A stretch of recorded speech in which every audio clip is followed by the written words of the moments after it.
early in my career, we had a youth group, and there was a youth who did some drawings, and this was way before what we know now with all the shootings and stuff like that. This was like in the mid 90s, around there.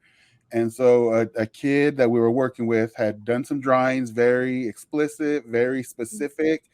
And so we actually brought in the parents to talk with them and see how we would work through this. And the response, it was just, I remember clearly, it was just repeated. The only response they had was "mijo no es loco," "mijo no es loco," which is Mm-hmm. my son is not crazy.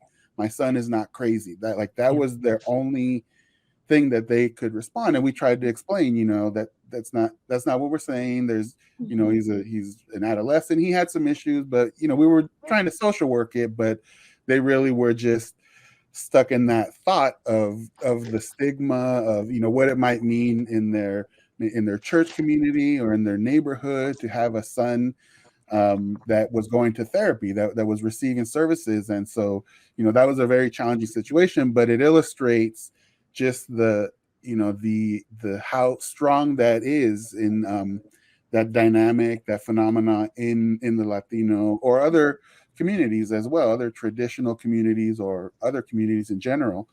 Um, I think, oh, the other thing I wanted to say also was that looking historically from that same kind of either indigenous or African American or Latino lens, there were times throughout history where it was dangerous to be a parent or a child in those communities, because for whatever reason you could have your child just literally taken away Sure. or beaten, or you could be beaten or whatever. So the more you could just kind of stay off the radar and just not, ruffle any feathers, not cause any commotion or problems, Mhm.